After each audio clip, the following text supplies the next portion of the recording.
Good evening, ma'am. So, na sila. So, we'll just wait for the arrival of our first gubernatorial candidate who will be put on hot seat tonight.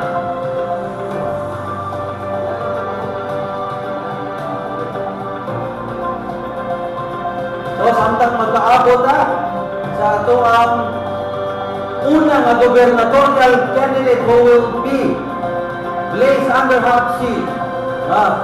Atong sang murag paminaw na sa siguro nato ni ato ang music. Kaya we will be formally start dining ato ang mga pangutana right after the delivery of the platform of governance sa ato ang kandidato.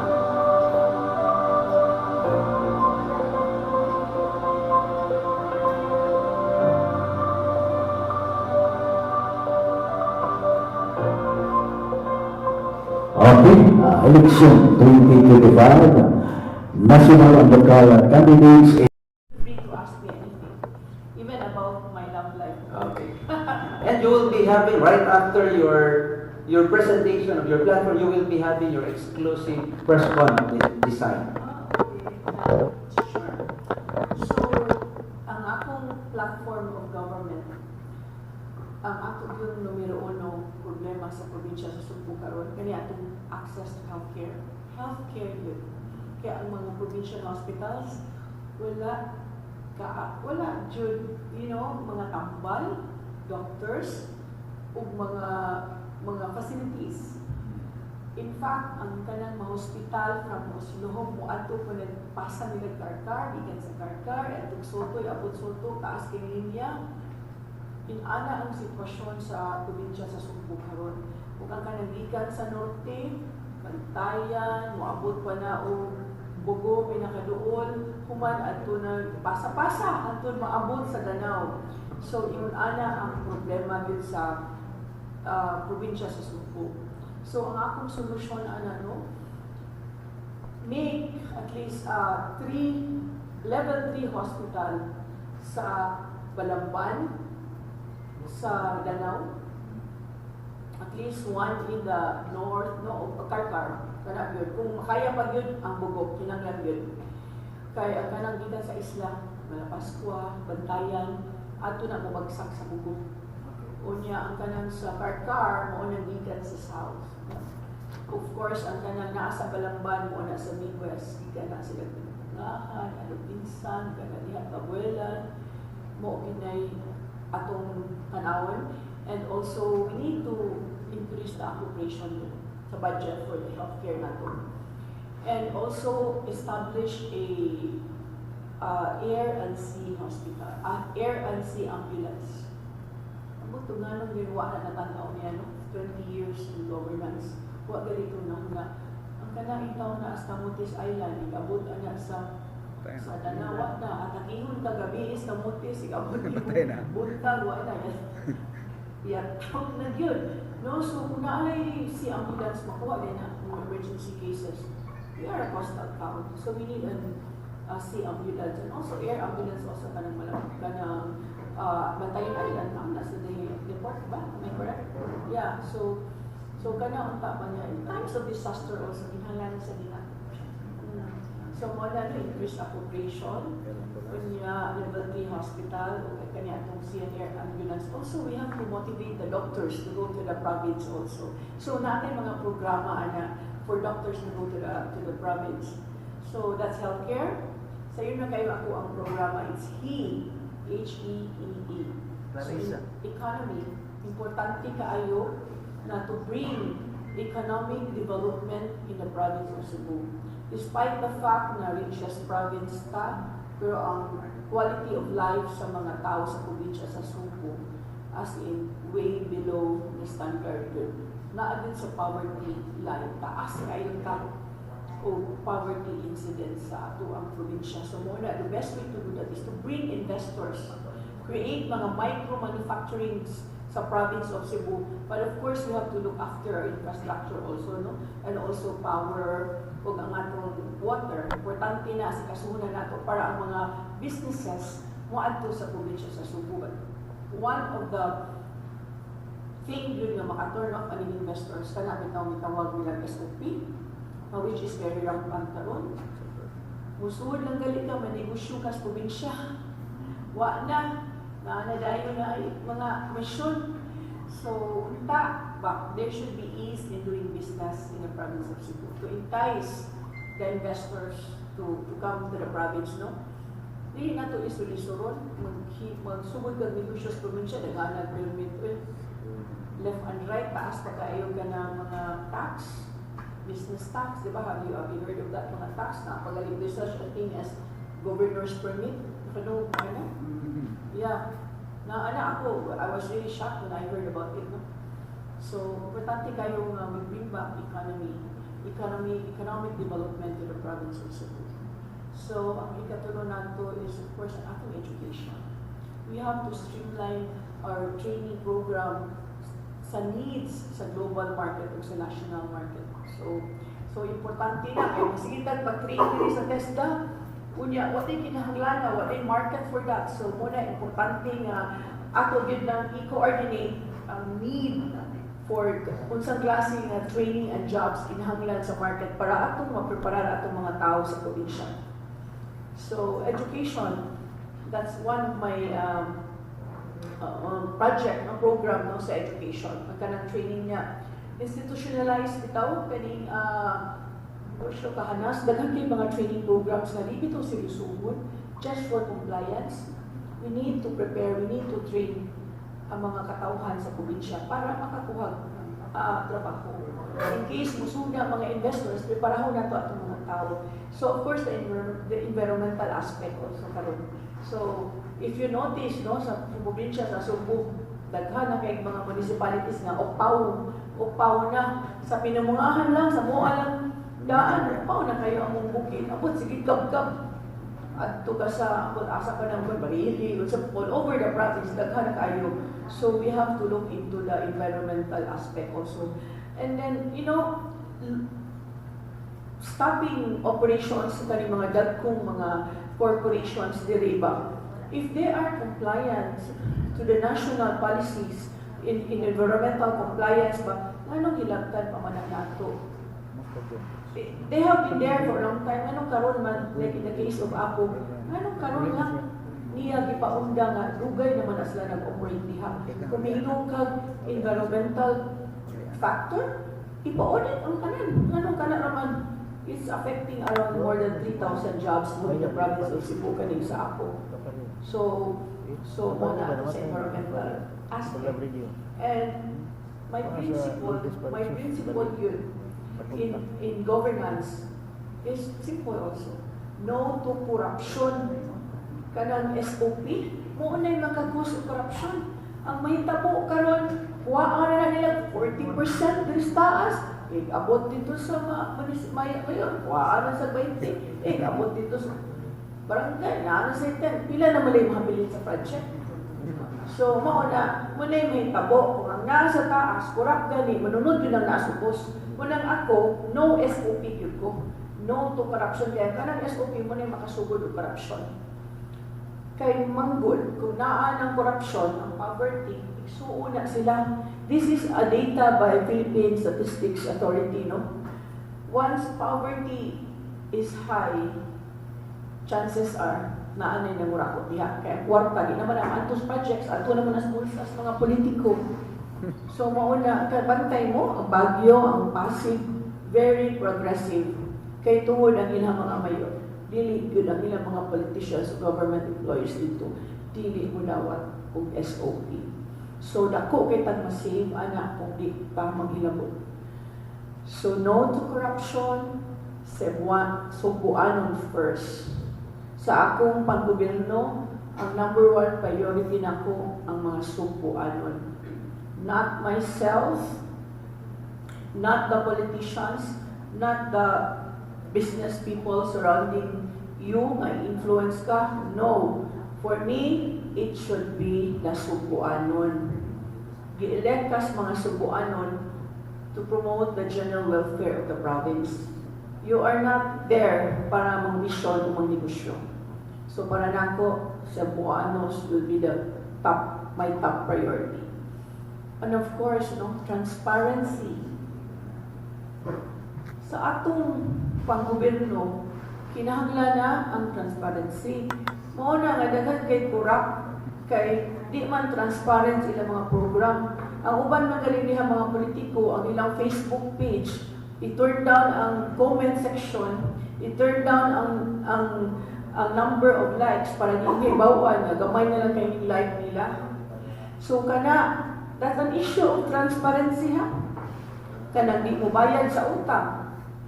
Daghan kay utangan ng mga negosyante. Nganong dili man bayaran, that's another issue of transparency also and trust. Nganong itago man ang proper data. Transparency and of course accountability. It seems karon wala na accountability. Magpatuyaw na lang. Kung gustong SOP, 40%, 50%, nahala. There's no accountability anymore. Wala na yun. Magpatuyaw na lang. Kung mo na gustong buhaton, there has to be boundary in governance. You have to respect the rule of law.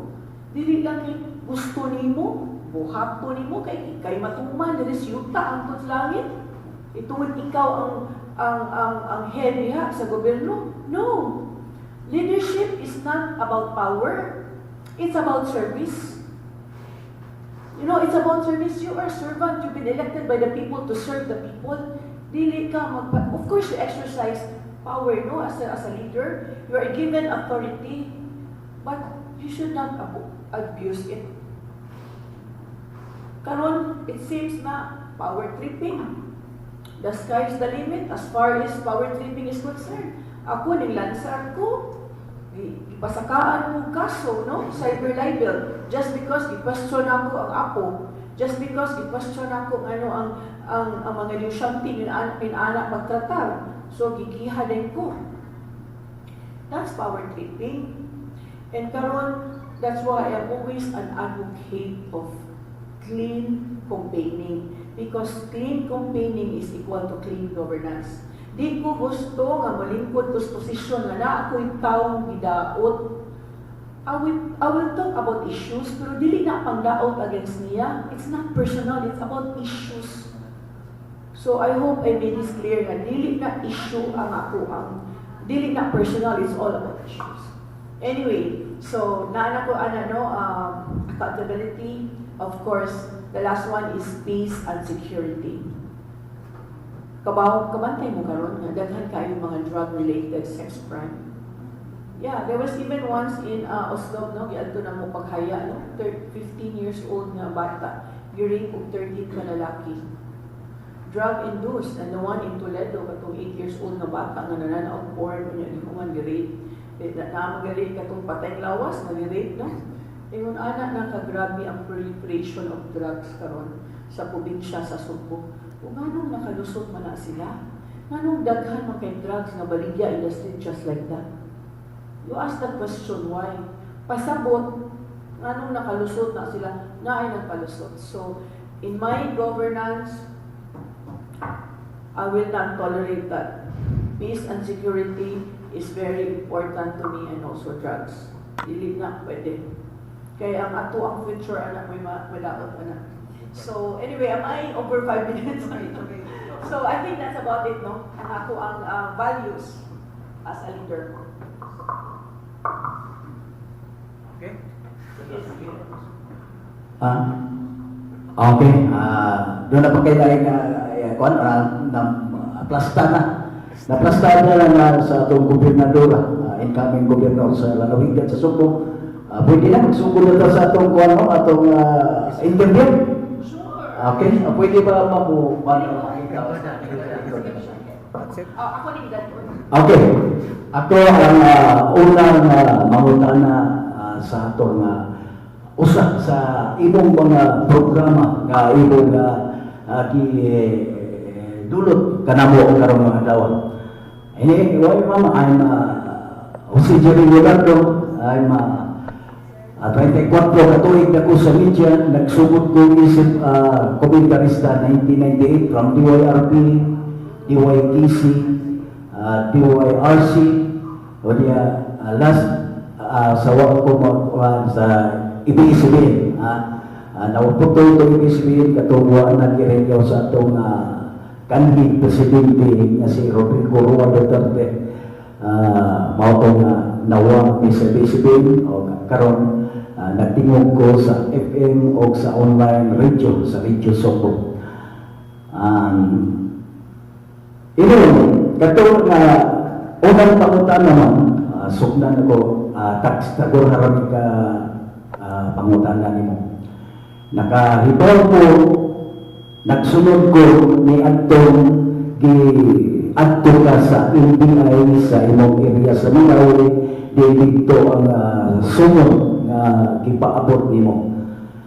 Unsa may lintungan ay ato human ka naghiring ato ang kaso napadayon ba or unsa may tabo ato go? Yeah, ito sa akong mga lawyers, there was no accompanying notes ba kung nganong unsa to ingon lang cyber libel, no? So ato sa akong lawyer, I should not go there because dili pa na korte. So I was advised by mga PDP lawyers, no, na okay ra kung di ko muadto ang mga lawyers lang, no? So in fact ang mga NBI ito, they were kind of frustrated kaya nga ko nung wako ni Alto mapapicture ako nung punta sila, but they were very kind and friendly. But we asked them i-file lang sa proper court. So muna ni karon nakadawat na sad ko og subpoena na i-file na din siya sa prosecutor's office, provincial prosecutor's office of cyber libel. So karong March 22, I have to reply and I have to go there sa provincial's office. So most likely, you know, ika-file ana, of course they will find probable cause, no? And then they will issue a warrant of arrest. O yan, ito pa rin nasa court sa cyber libel court, kung asamaan to, warrant of arrest, and then mabiyansa, and then that's it, and the case will go on. I had one already from Byron Garcia. This is the second time. No, actually, this is the third time. Byron filed cyber libel against me. He's financing ko niya unjust fixation. So ako pa gitawag og pang-pang, ako pa gi-file og unjust fixation. So unjust. But anyway, this is the third case na. So ongoing ni siya. I think ingon anak may siguro na dagat ka against gihaot yun ka. Okay, mauna yung itong primero. Ini rin ang human ini, doon na tayo preskon nga pagkahimuon nila sa pikas niya daghan pangutanan. Inindot ang mga programa sa itong gobernadora.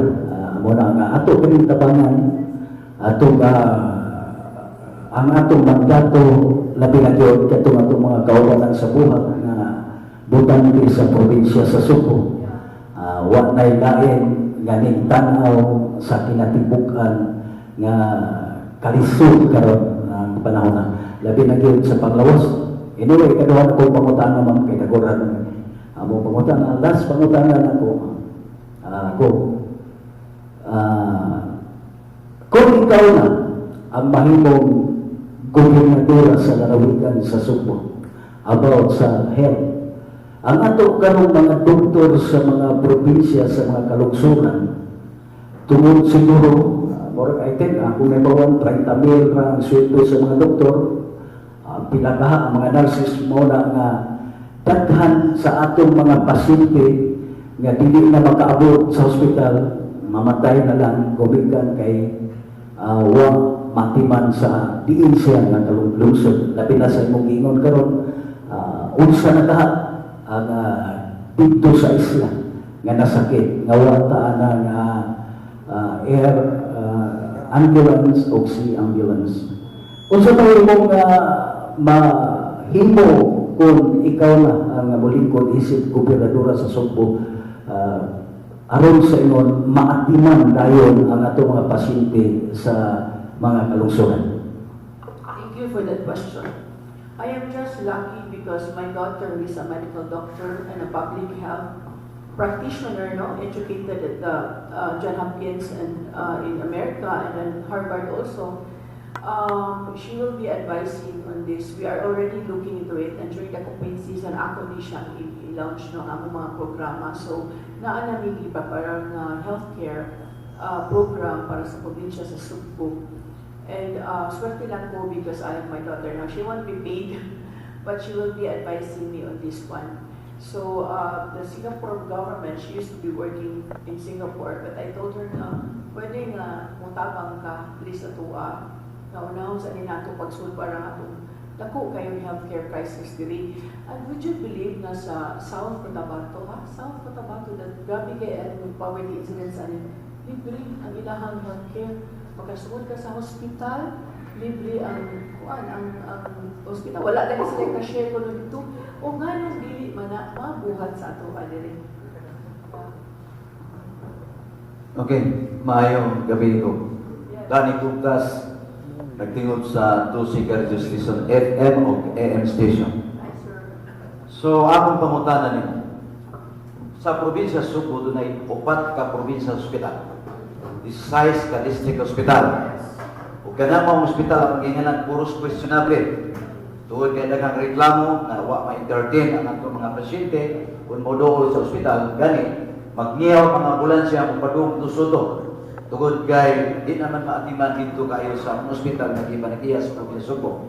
Kung ikaw mahilig isip gobernadora sa probinsya Subo, unsay estilo nimo nga makalipay sa mga tao labi na sa mga ospital na kaginganan? Opo, ang sagid anak ka problema no sa mga hospitals, corruption. Corruption. Na ay mga balita nga mga mayor mo palit o tambal nga branded ang moabot generic nga near expiry. Ihatag lang na sa ilang mga tao nga ilaha kaalyado.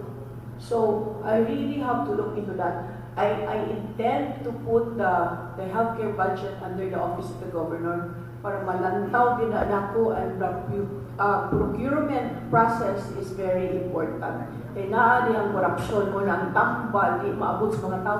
Tako kayo budget ang healthcare. Kung ano, di man mahimo. Ang richest province magkahatak. Because corruption yun ang pinakadako. So, mo na yung number 1 nga lang tao na ko. Ako ginag-i-audit ka na ko. Tanaw din na ito, ngano ni ang kwarta nga di man yun maabot sa katawhan. Last question. Sa probinsya Subo doon ay 3.4 million mga butante. Mong gundra, defeated na. Kung sa'y buhato nimo, para ang 3 million kapin, kapaos ka ito na ubuto nimo.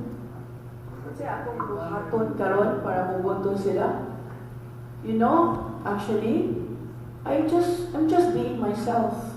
You don't need to be something that you're not. But so far karon my rating is going higher and higher and higher. So, para nako manggol, if you try too hard to sell yourself, mura na kag mandaot ka sa mga tao, mura na yung kag desperada, you desperate na kay ka mulingkod ang nga posisyon, no?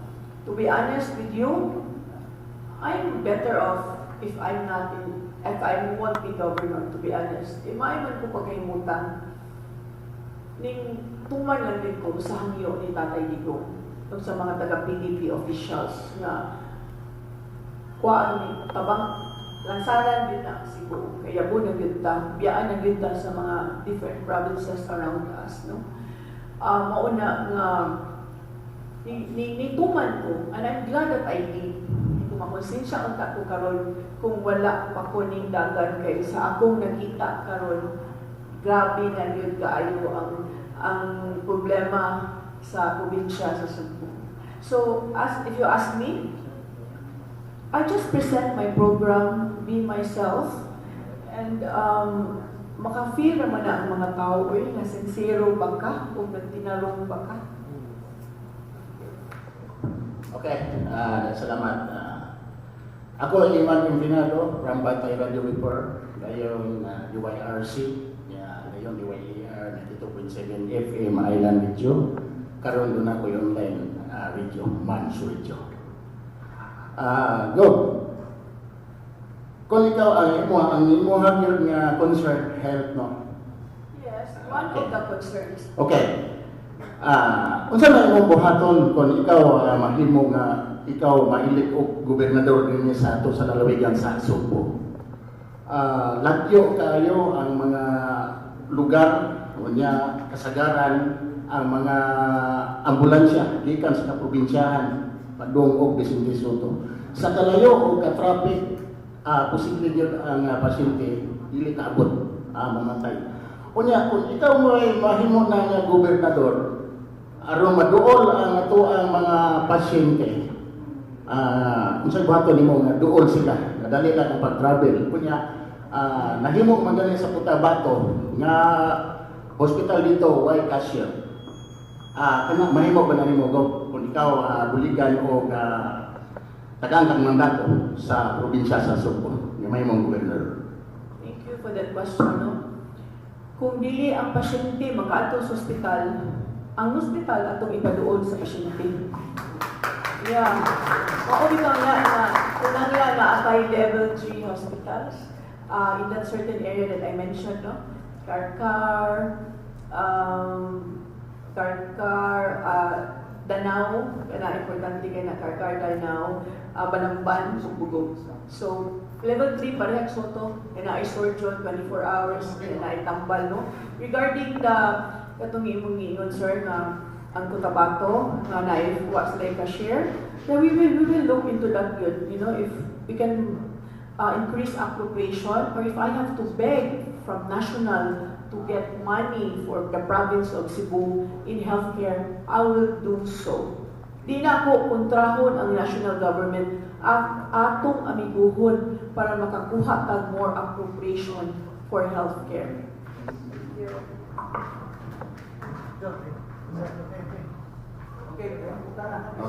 Okay, ito na ba yung pangutana? Okay, last question from DYRP. Sim na natin. May hapon o mahapon ka gobernador no sa siyudad sa Sugbo o sa lalawigan sa Sugbo. May hapon ko. May gabi. May gabi. Oh, may gabi. Salamat kayo na nakahimamat ko ni Gob no. Umaabot na to gobernador sa lalawigan sa Sugbo. Nagmamat ko nga pagkakuha sa ko ba kapangutana ko dugay na kung gusto sa ko kumungutana. Go, na may pangutana ni mo no? Paday ka ni isip nga didagan ka sa lalawigan sa Sugbo isip gobernador. Unsa doy imong kinsa kay nakaaghat nimo nga pagdagan isip gobernador sa lalawigan sa Sugbo isip gobernador kay murag wagi ni nato nga mas magi ni atong sugdon sa atong amba. Yeah, thank you kayo for that question, no? Okay ra gyud if you call me ma'am. Okay ra gyud. It doesn't have to be go. Okay, para nako ba, leadership is not about a title. It's not about a position even. It's an action. So, kani atong ibuhat karon, no? It's a kind of leadership na we go to work. It's a challenge. Mo na reason na nigdagan with ko because I studied public leadership in Harvard. So, you know, in Harvard, Okay lang siguro, di lang siguro turo man nun kay mga disinya sa mga tungkuan diri. Naaman tayo press con daw ikahuman. So ato na lang nato itiwa siguro dito ang mga pangutana sa uban.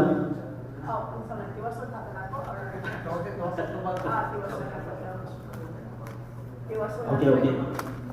So, no, it's really a challenge as far as leadership is concerned. Kaya in Harvard, Mongol, in your first day there, tagaan na nila notebook, and it says there on the notebook, you are here to make a difference. And ako binagidibdib, you are here to make a difference. When I was asked by the PDP leadership to run, ang ako yung initial reaction is, di yung pumudagan. Kaya kung saan nakapagdaogan ni, daghan kay siya kwarta, dugay na kay siya position. How? Diba? So, mo gina ang imuha. But then, I took the challenge. Kung nga, iskwila ko sa Harvard, itudluan din nila dito nga, ask not what you can do for your country, but not what your country can do for you. Diba mo ginagan JFK School of Government. So, because of that I took the challenge. I knew the tide would change. I don't know when, I don't know how, but I just know that the tide will change. And thank God, the tide has changed. Okay, thank you very much for our gubernatorial gathering of the province of Cebu, Miss